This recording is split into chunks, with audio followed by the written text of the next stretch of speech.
I am really excited to welcome you to Season 4 of the L2X chat. My name is Henry Baye, and I'm your regular host on this chat. So here we go with Episode 1. Recently, we treated the subject of emotional intelligence, and the feedback I have received suggests that listeners found the series most enlightening. Today, L2X moves into new gear with a series on trust. One of the things we hear people say a lot is, I do not trust so-and-so. And if you were to ask the question, why don't you trust so-and-so? You will hear things like, I don't believe they are honest. I don't believe they can be relied upon. I cannot depend on them to get the job done. They do not keep to their commitments. They do not walk their talk, among others. Now, trust is foundational to relationships. Relationships devoid of trust become less and less functional and could even become dysfunctional. Trust is the ultimate root and source of our influence, whether as leaders or followers. You will find that when we talk about trust, we may not always be saying the same thing. And this makes trust an all-encompassing word that means many different things to many different people.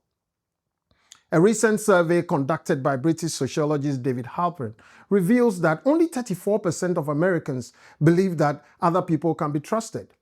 In Latin America, the number is only 23%, and in Africa, the figure is even lower at 18%. Halpern's research also shows that 4 decades ago in Great Britain, 60% of the population believed that other people could be trusted. Today, it's down to 29%.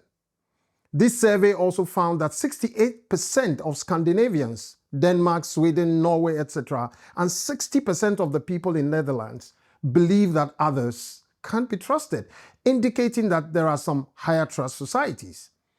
It is not unsurprising, I should say, that Sweden, Norway, Denmark, and the Netherlands are among the top 7 happiest countries in the Happy Countries Index. At the organizational level, trust within companies has also sharply declined, and here is what the research shows. Only 51% of employees have trust and confidence in their senior management. Only 36% of employees believe their leaders act with honesty and integrity. Over the past 12 months, 76% of employees have observed illegal or unethical conduct on the job, which, if exposed, will seriously violate the public trust. And one of the biggest issues that hit the headlines of UK politics in recent time was what became known as the Partygate scandal. During the COVID pandemic, whilst a lockdown had been imposed, there were parties being held by government officials. This has led to questions being asked about how much political leaders can be trusted. I'm sure you will recall, during the financial crisis in 2007 and 2008, one of the questions that came into sharp focus was how the conduct of leaders and the interests they pushed or protected led to the failure of major financial institutions. This was one of the global events that accentuated the need to have trusted leaders. This is one of the reasons why we have seen an exponential rise in regulation, driving the need for more and more compliance requirements in financial institutions. Now, leaders want the people in their organizations to trust them.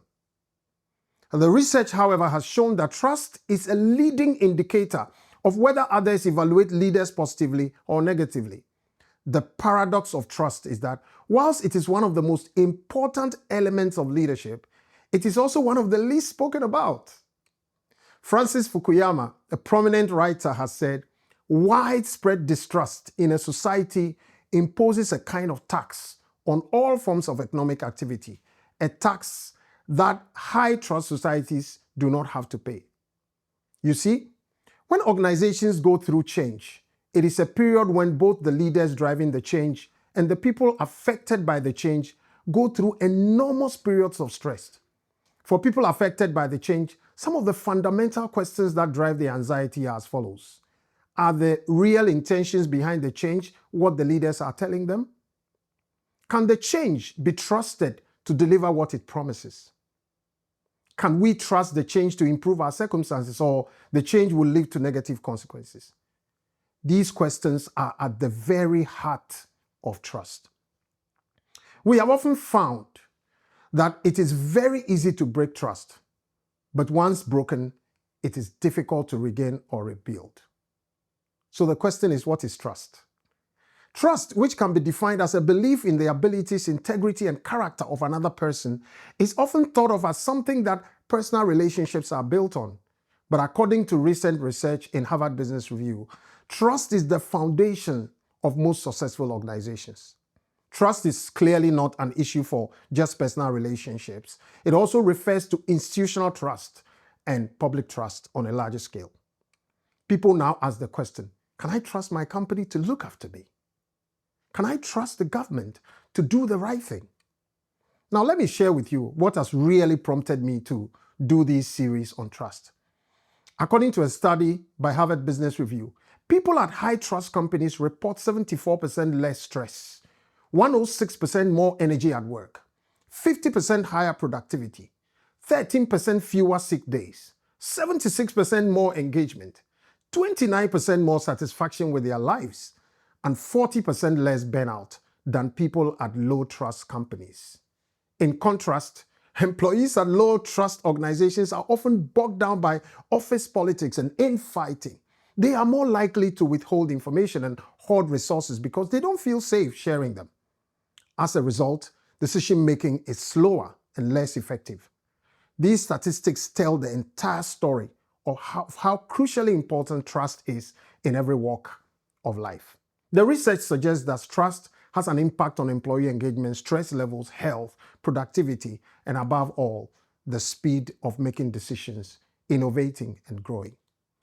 At a time when distrust seems to be the default, fostering a high-trust organization has never been so important, and it often starts with leadership.